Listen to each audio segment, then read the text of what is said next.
Hola, mi nombre es Daniel Fernando Ramírez, soy del municipio del Santuario y quiero compartir con ustedes la canción ¿Qué detalle, Señor, has tenido conmigo?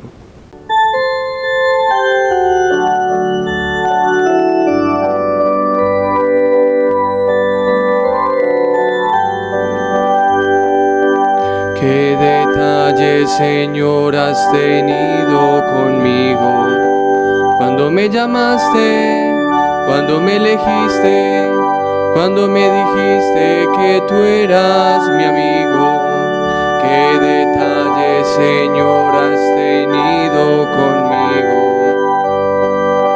Yo dejé casa y pueblo por seguir tu aventura. Codo a codo contigo comencé a caminar. Han pasado los años y aunque aprieta el cansancio, paso a paso te sigo sin mirar hacia atrás.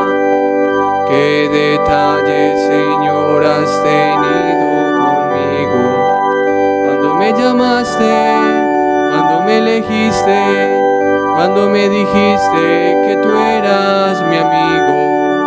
¿Qué detalle, Señor, has tenido conmigo?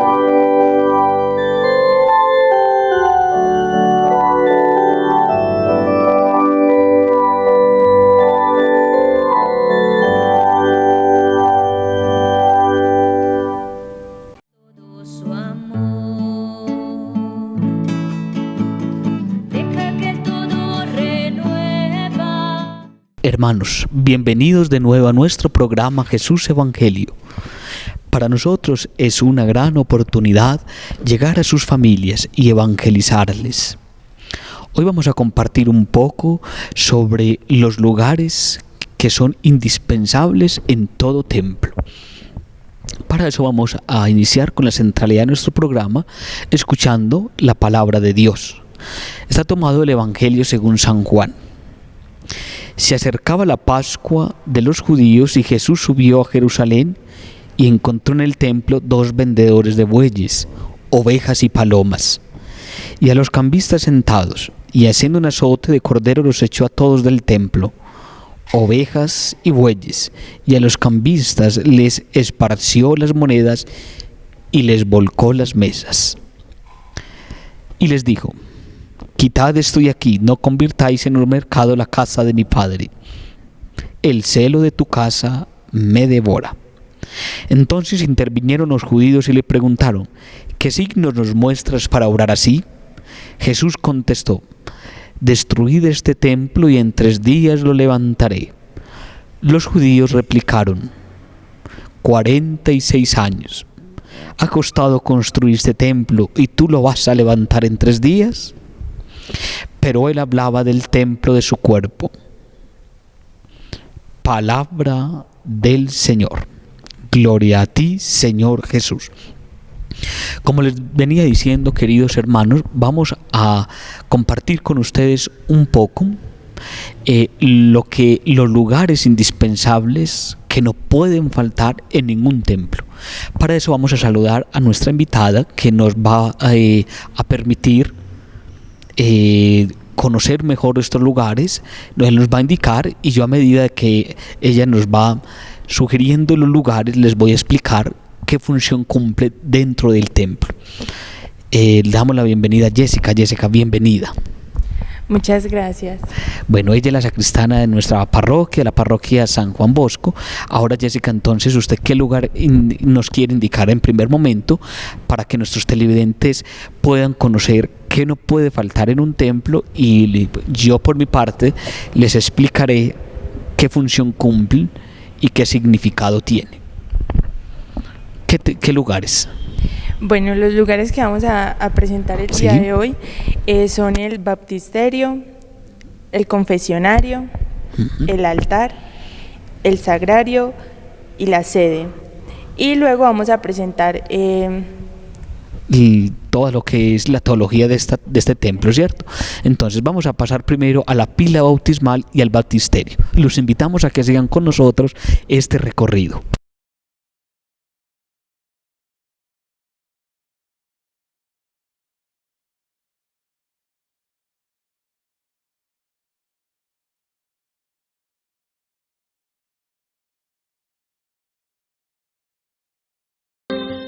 esta es la pila bautismal de nuestra parroquia. Ahora cuéntenos, Juan Pablo, cuál es la función de esta pila. Claro que sí, Jessica. Que también tiene otro nombre y es el baptisterio o pila bautismal, como bien lo ha dado a conocer Jessica. La pila bautismal cumple una función muy importante y es que se administra acá el sacramento del bautismo. ¿Qué es el bautismo? Todos lo sabemos, es la puerta de los demás sacramentos. Con el bautismo nos hacemos hijos de Dios y nos incorporamos a la iglesia. Por eso en ningún templo, escúchenme bien, queridos televidentes, puede faltar un baptisterio o una pila bautismal. ¿Por qué, Jessica? Porque aquí donde podemos ver es donde la iglesia tiene nuevos hijos. Por eso ahí entendemos que la iglesia es madre. Por este significado, por su pila bautismal, es que la iglesia tiene también hijos y la iglesia es madre. Entonces, es muy importante que todos los templos tengan un lugar decoroso y digno para su pila bautismal. ¿Por qué? Porque es precisamente el sacramento donde nos hacemos hijos de Dios, nos incorporamos a la iglesia, nos hacemos hermanos todos. Y todos hermanos tenemos un Padre, que es Cristo. Entonces, miremos bien el significado. Cuando ustedes vayan a sus parroquias y miren una pila bautismal, recuerden que en esa pila bautismal ustedes empezaron a ser hijos de la iglesia. Nosotros recordamos muy a menudo nuestra fecha de cumpleaños, ¿cierto, Jessica? Y lo recordamos con mucha alegría y nos gusta que nos lo celebre. Pero también es bueno recordar el año en que nacimos para la iglesia, que fue precisamente el día que nos bautizaron. Entonces, sigamos este recorrido. Bueno, Juan Pablo, entonces ahora vamos a seguir con el confesionario.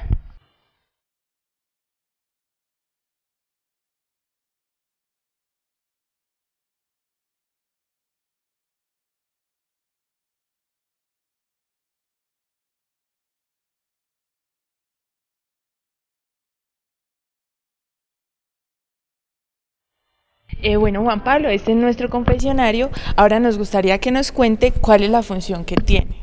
La función que cumple el confesionario en nuestros templos es de una gran riqueza. En este lugar se administra el sacramento de la confesión o de la penitencia.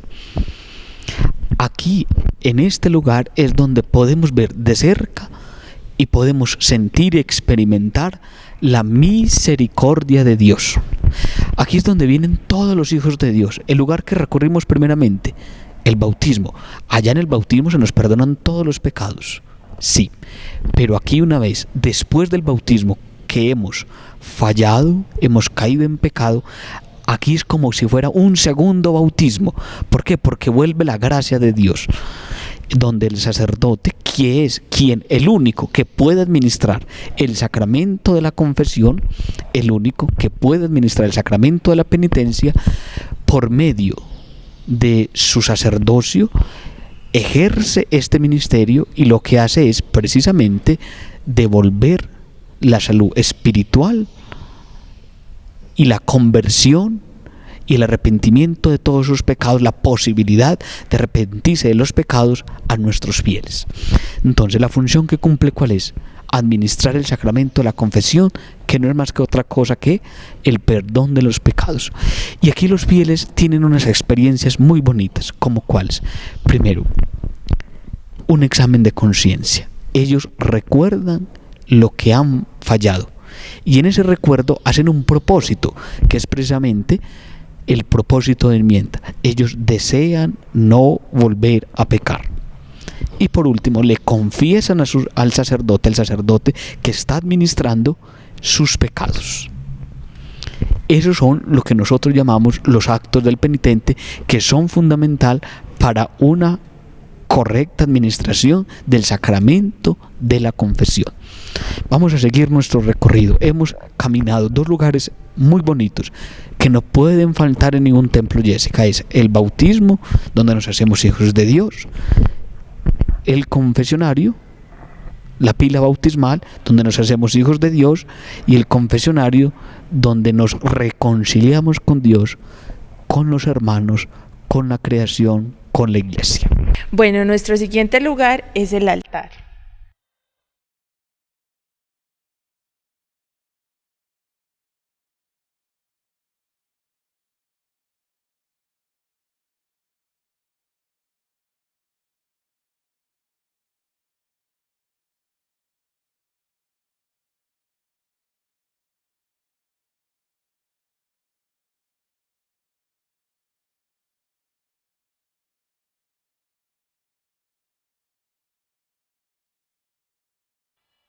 El altar es el centro de todo templo.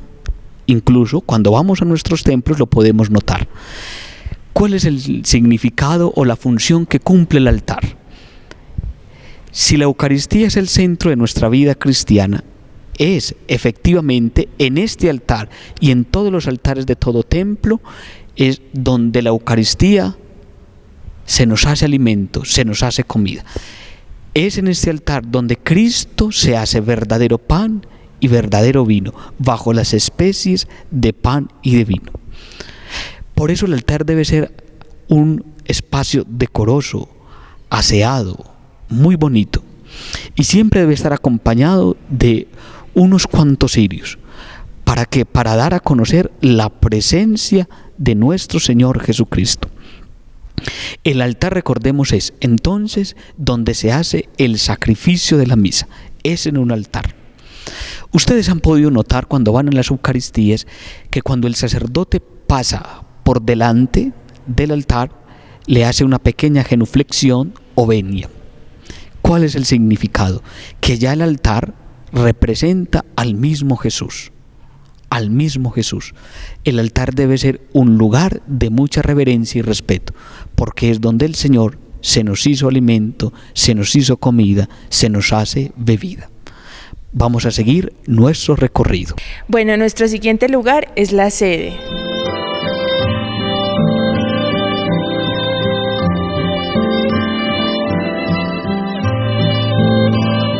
Bueno, Jessica, nos has indicado muy bien que este siguiente lugar se llama sede o el presbiterio, la sede del presbiterio.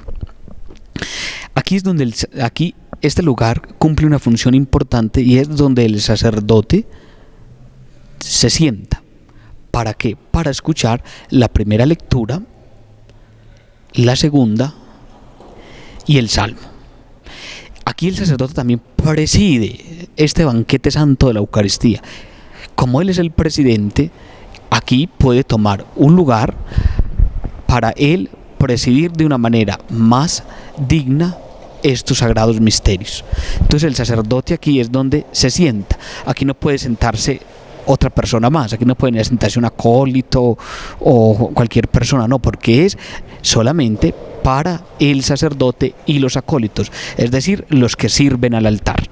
Esta es la sede. También no puede faltar en un templo. Entonces hemos recorrido la pila bautismal o el baptisterio, el confesionario, el altar y la sede del presbítero o el lugar donde él atentamente puede escuchar la palabra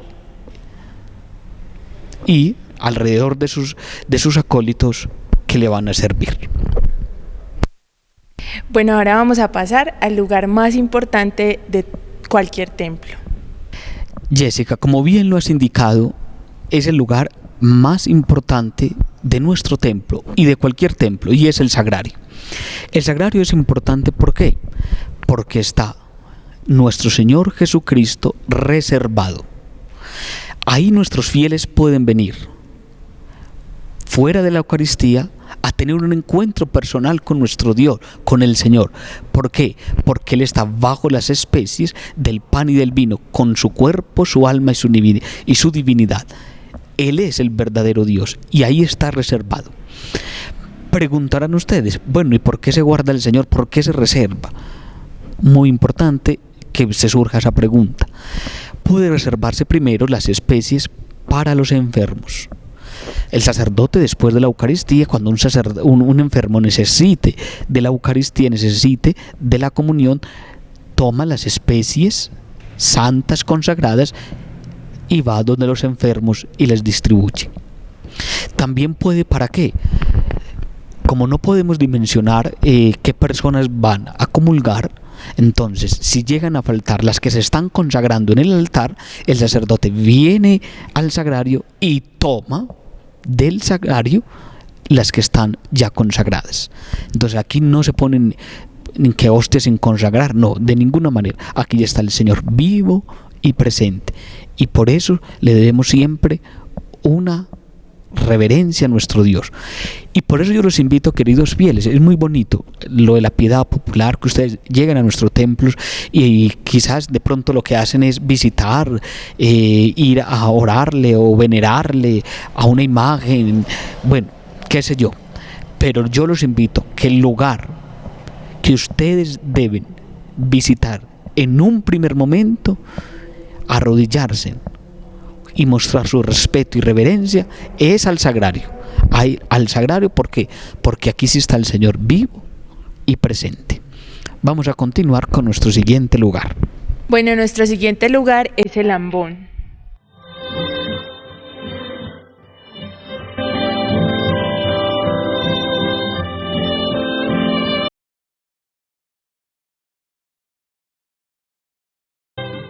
Nuestro siguiente lugar es el ambón. ¿Qué función cumple y que no debe faltar tampoco en nuestros templos? Y es que se proclama la palabra de Dios.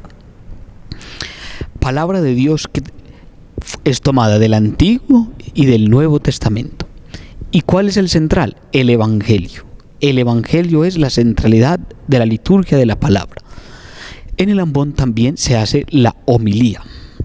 Cuando es un sacerdote o el diácono se le llama homilía. Cuando es un seminarista se le llama predicación. Entonces, aquí en este lugar es donde se hace la homilía y se proclama la palabra de Dios. Preguntarán muchos, ¿qué es eso de homilía?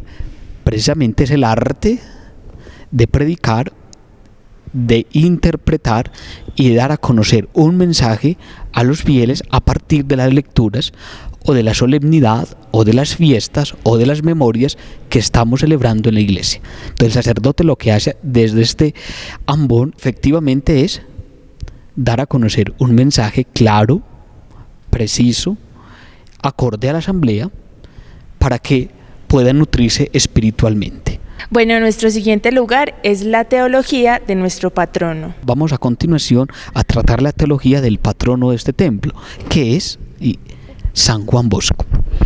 San Juan Bosco, todos sabemos que tenía algo muy particular, y era el amor, ese carisma por los jóvenes. Y podemos mirar allá que se dice, apóstol de la juventud. Era un verdadero apóstol de los jóvenes. Por eso nuestro templo siempre está decorado con estos vitrales, en el cual tenemos uno muy específico, que es el apóstol de la juventud. Y podemos ver a los costados de este vitral la teología de él, lo que él más quería y lo que él más le daba importancia también en su vida y lo vivía. Uno, el amor por el Papa. Es que no se entiende un santo que sea acéfalo, una persona que busque la santidad fuera de la iglesia. Y el San Juan Bosco tenía claro eso, el amor por el Papa, rezaba por el Papa, oraba por el Papa. Y por eso nuestra parroquia también tiene ese vitral donde da a conocer lo que sentía San Juan Bosco, un amor por el Papa. Él también tiene algo muy particular, y es lo que no puede faltar en ningún santo. Y lo hemos vivido por todos. Y es el amor a la Eucaristía. Era un hombre eucarístico, que se entregaba a la Eucaristía. Era un hombre de constante oración y de constante acción de gracia, que es lo que significa la Eucaristía. Y por eso podemos ver nuestro vitral, allá lo podemos enfocar a un San Juan Bosco enamorado de la Eucaristía. Era un hombre eucarístico. También, como todo santo, tiene su apoyo, y es María, ese camino tan importante. Era un hombre de una profunda experiencia y de relación con la Madre de Dios. Por eso encontramos también en nuestro costado, ¿en cuál costado? De este vitral, otro vitral que dice marianos. ¿Por qué? Porque era un hombre profundamente vinculado, orante y muy seguidor de las virtudes de la Madre de Dios. Y por último podemos ver nuestro último vitral, que es razón, religión y amor. Era un hombre también que le gustaba la estudiosidad, pero esa estudiosidad era relacionada directamente como efectos inmediatos con el amor. Esa es la teología de este templo, es muy bonita, todo lo que tiene este templo. El apóstol de la juventud, que es San Juan Bosco, su patrono, y su teología, lo que él más amaba: a Jesús Eucaristía, a la Madre de Dios María, el amor por la Iglesia representada en el Papa, y un hombre que amaba la estudiosidad, por eso un hombre de razón, religión y amor. Bueno, por último vamos a presentar los dogmas de María que están en nuestra parroquia. Yo les venía diciendo que esta parroquia está bajo el patrocinio de San Juan Bosco y que era un hombre de profunda experiencia con la Madre de Dios. De ahí que este templo, no en vano, tenga también unos cuantos vitrales con los 4 dogmas mariológicos, y son la Inmaculada Concepción, Nuestra Señora la Virgen María asunta al cielo, María como madre, el tercero, y el último: María es virgen antes, durante y después del parto. Esa es toda la teología y la mariología, lo que podemos decir de la Madre de Dios. Primero, ¿qué podemos decir de María? Que era la Madre de Dios. Ese es uno de los dogmas más importantes, porque ahí se va a desprender pues lo otro. Primero, todo lo que podemos decir y lo más importante de la Santísima Virgen María, que es la Madre de Dios. Pero esa Madre fue preservada de todo pecado. Por eso es la Inmaculada Concepción. Ella fue preservada del pecado original, consecuencia de nuestros primeros padres, Adán y Eva. Esa madre que fue preservada del pecado, por ende es la Inmaculada Concepción, y ahí que también es virgen. Ella concibió a su Hijo Jesucristo, nuestro Salvador, virginalmente. De ahí que dice claramente el dogma que es virgen antes, durante y después del parto, porque fue concebido por obra del Espíritu Santo y no con participación de varón. Lo dice claramente el Evangelio de Lucas. Entonces podemos decir que ella también es virgen. Entonces vamos, como que es madre, es virgen y es inmaculada. Y el último es asunta. María es la única en este momento criatura que está con su Hijo Jesucristo en cuerpo y alma, es decir, que ha resucitado. Ella fue asunta, fue llevada a los cielos en cuerpo y alma. María y Jesucristo son los que han resucitado, los que han partido a la eternidad. El día del juicio final es el día en que resucitaremos, salvados, y el día del juicio final resucitaremos. Pero María, ¿qué significa precisamente ese dogma de la Asunción? Es que está con su Hijo Jesucristo en cuerpo y alma, es decir, resucitada.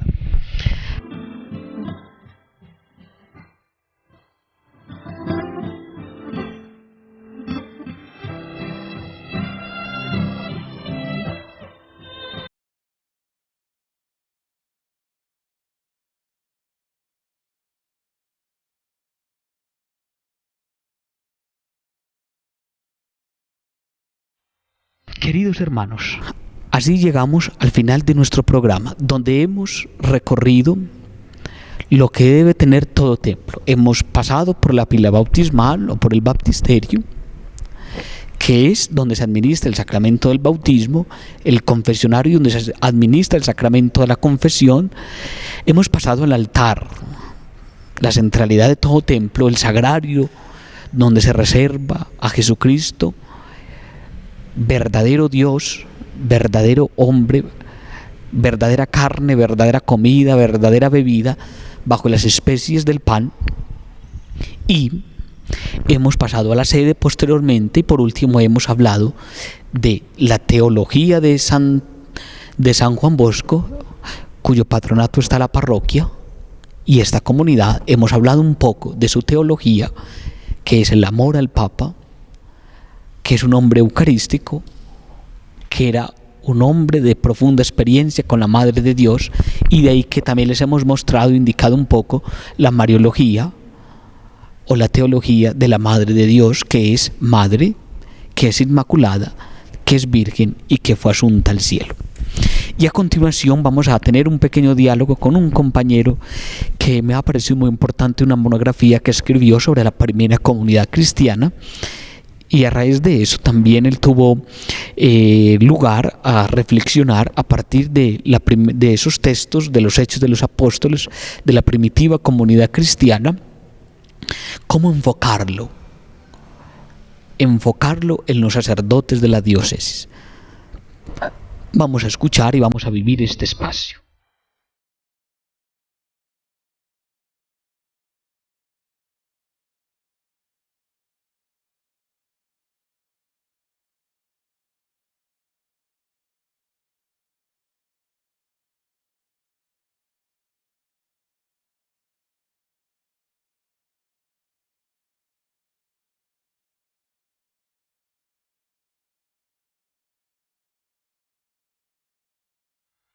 Damos la bienvenida al seminarista Daniel Ramírez, de cuarto de configuración.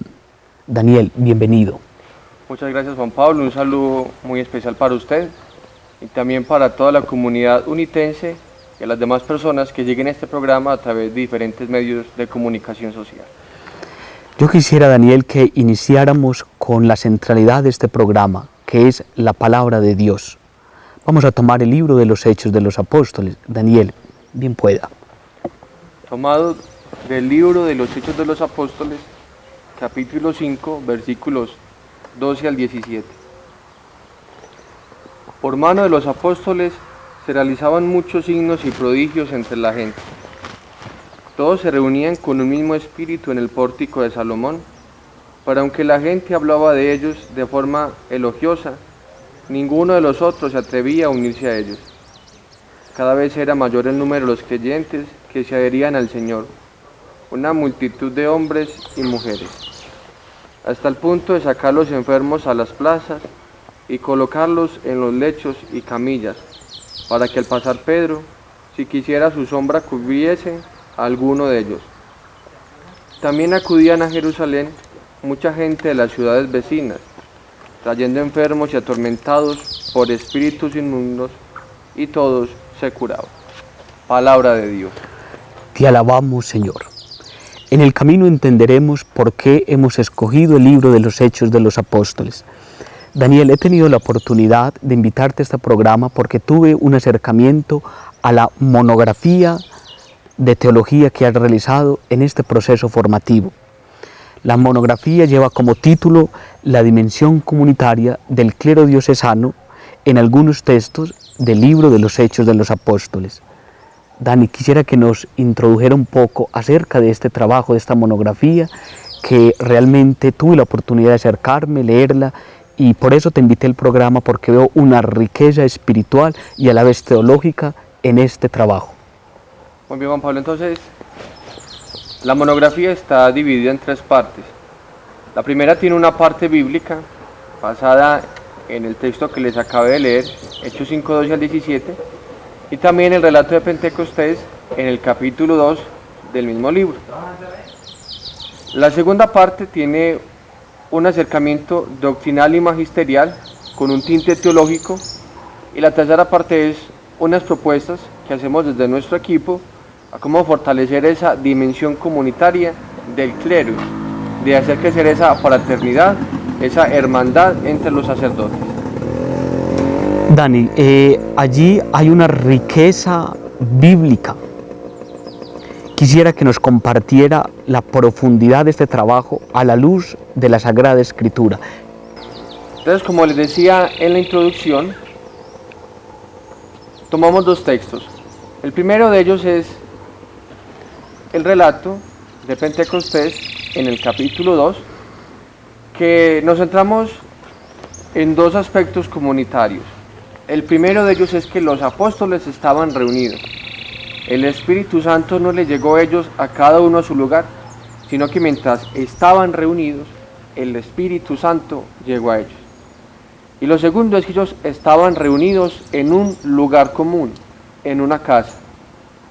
Y si nos acercamos a la literatura bíblica, la casa tiene un lugar de fraternidad, de hermandad, de comunión, de cercanía.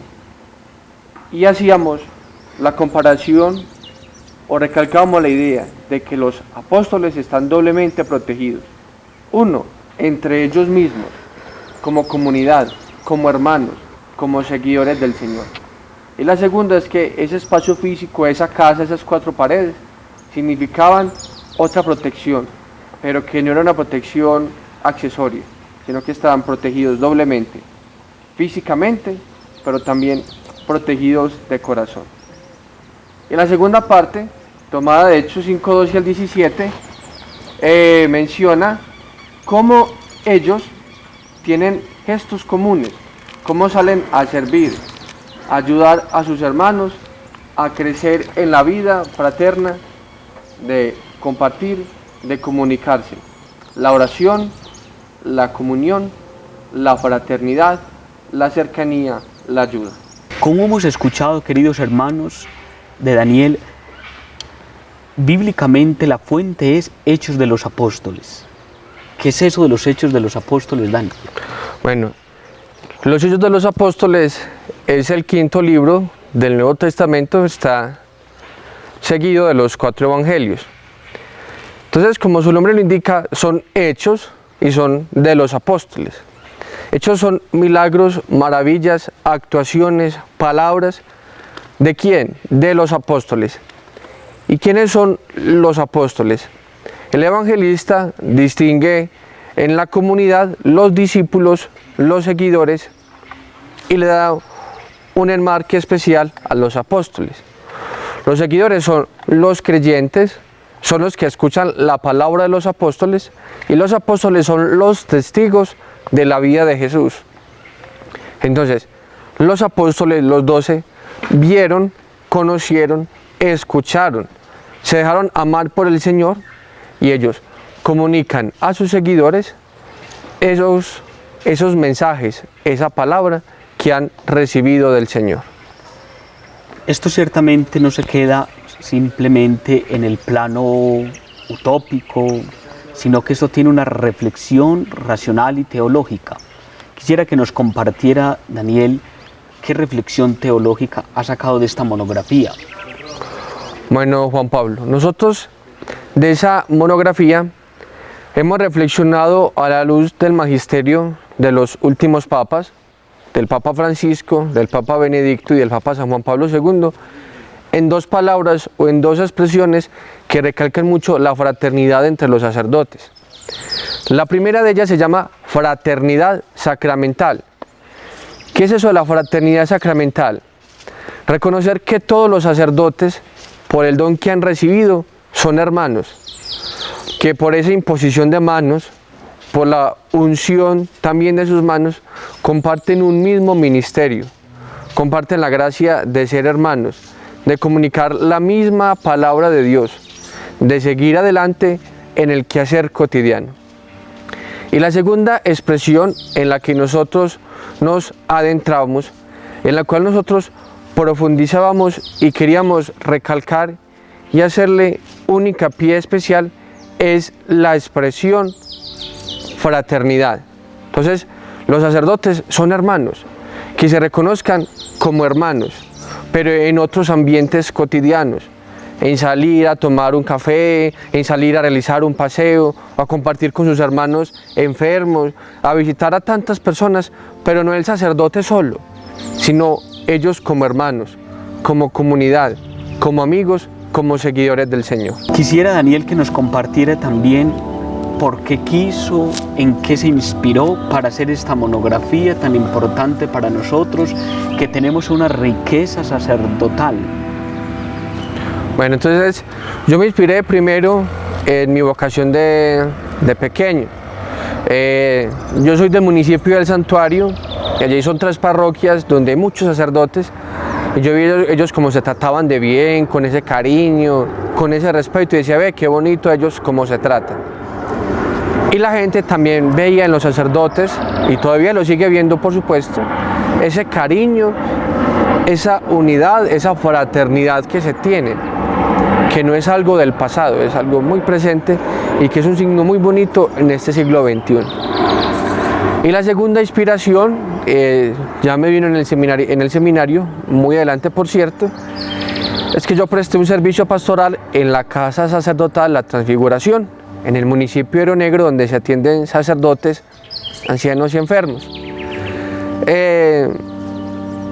Bien saben ustedes, conocerán lo difícil que es acercarse a un enfermo, su dolor, comprender su enfermedad, su impotencia, y yo veo en esos sacerdotes, a pesar de ese dolor, a pesar de ese sufrimiento, esa alegría de que siempre le sirvieron al Señor. Entonces ellos allá también se reunían a rezar la liturgia, a rezar el rosario, a ver cómo estaban, a compartir la cena. Entonces me parecía muy bonito eso, que ellos, a pesar de su dolor, a pesar de su enfermedad, se reconocían como hermanos, que eran fieles a la palabra del Señor, al mandato que les pedía de ser fieles y a vivir siempre unidos, a quererse, a respetarse, a sentir el otro como hermano. Nos has compartido, Daniel, la parte bíblica que tiene como base, recordemos, el libro de los Hechos de los Apóstoles, especialmente en algunos capítulos. Y nos has compartido la parte teológica que tiene como ámbito o está ordenado a la hermandad. Ahora yo quisiera que nos ubicara esto más en la realidad. Pisemos la realidad. ¿Cómo es esto en la práctica? Muy bien, entonces nosotros en la práctica, basados en un documento llamado la Ratio Fundamentalis, es decir, cómo el Vaticano o la Santa Sede quiere dar los itinerarios de formación sacerdotal, hay un numeral en el que invita a los sacerdotes a vivir su fraternidad sacramental y hermandad de diferentes maneras. Una de ellas es compartir la mesa común, sentarse en la mesa a compartir los alimentos, el desayuno, el almuerzo, la cena, que no tiene que ser ampulosa, que sea sencilla, pero que esté marcado de un ambiente de cercanía. ¿Y qué se puede hacer también en ese compartir de los sacerdotes? Primero, poner y plantear problemas o dificultades, oportunidades o desarrollo pastoral que tenga la parroquia. Que el párroco ponga a consideración, por ejemplo, deseo pintar la iglesia, ¿de qué color lo puedo hacer? Se me acercó tal persona y me pidió tal favor, ¿yo qué le puedo responder? O leí en la noticia, o vi en tal parte, o me contaron, no, esto está sucediendo. ¿Qué me dicen ustedes como mis hermanos para tomar una decisión, para poder hablar el mismo idioma? Y también el estar reunidos, que sea también una oportunidad de celebrar un cumpleaños, una ordenación sacerdotal, que un hermano sacerdote, que invitamos a alguien más, que se sienta acogido y que vea en nosotros el ejemplo de vivir esa fraternidad. El segundo aspecto, hablamos de compartir lugares comunes. Que los sacerdotes un día decidieran, nos vamos a ir para tal parte, a hacer una sancochada, una chocolatada, o nos vamos a ir a pasear bien bueno, pero nosotros como sacerdotes los liberamos de la agenda, de los quehaceres, y queremos compartir con mi compañero, con ese que es doblemente hermano mío, en el sacerdocio y en mi diócesis y en mi parroquia. Y también, muy en relación con lo que les decía ahorita de la fraternidad sacramental, hay un aspecto, es la confesión y la dirección espiritual. Muchas personas preguntan, ¿los sacerdotes con quiénes se confiesan? La respuesta es muy sencilla, con otro sacerdote.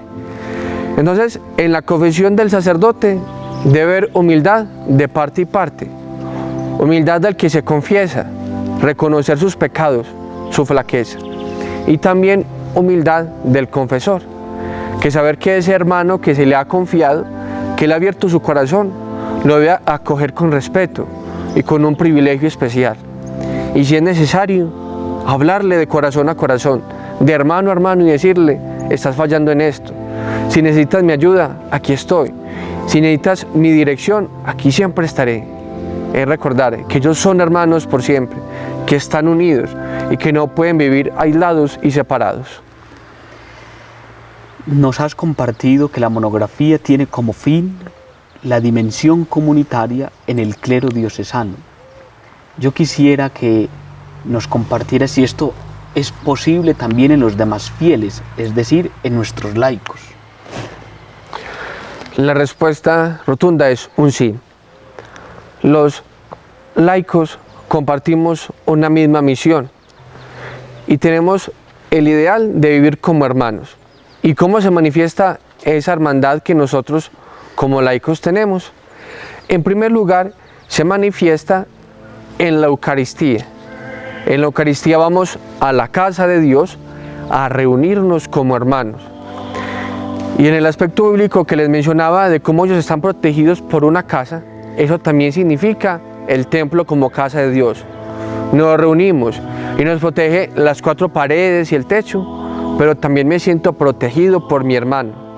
Yo también al que le doy la paz, al que saludo, al que le sonrío, al que miro con sinceridad, lo reconozco como mi hermano. Y le digo: seas bienvenido a esta comunidad y gracias por acogerme en esta comunidad de los miembros de Dios. Y también se manifiesta en vivir gestos cotidianos, en que vamos a salir a jugar, vamos a hacer una caminada por allí, te invito a un almuerzo, a un desayuno, a una comida. Somos hermanos en el Espíritu Santo, hemos recibido el mismo Espíritu. Que nos unamos, que nos congreguemos y que vivamos ese don de la fraternidad. Hermanos, así llegamos al final de nuestro programa. Agradecemos a Daniel y a la vez le felicitamos por esta monografía que tiene como fin la vida comunitaria en el clero diocesano. Todos nosotros sabemos la riqueza sacerdotal que tenemos en nuestra diócesis de Sonsón Río Negro. Desde luego que hay sacerdotes incluso que conviven 5 en una comunidad parroquial. Por eso es importante tener en cuenta esta dimensión comunitaria, vivir bien la dimensión comunitaria en el clero diocesano. Quien les habla, el seminarista Juan Pablo Castañeda desde el Seminario Nacional Cristo Sacerdote. A ustedes les deseamos un feliz día y que Dios los bendiga.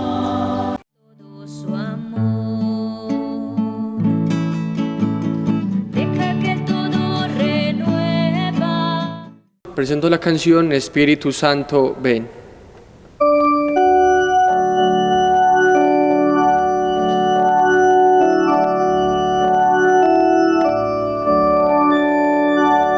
Espíritu Santo, ven, ven. Espíritu Santo, ven, ven. Espíritu Santo, ven, ven. En el nombre de Jesús,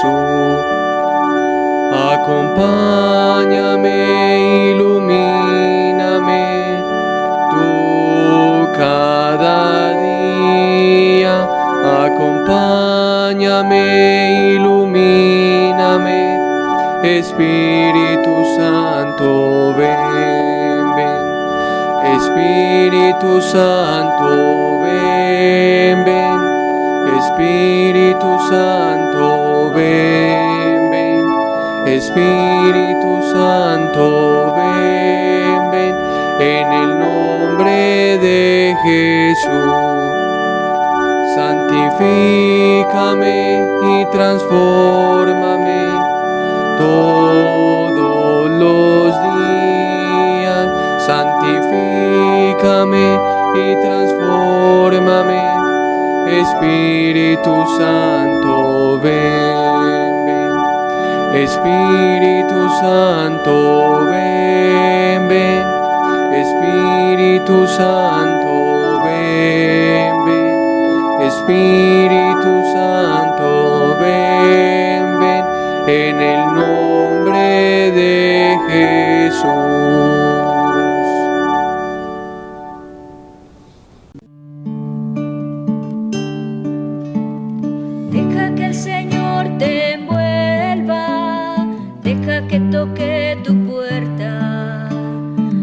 Deja que el Señor derrame todo su amor.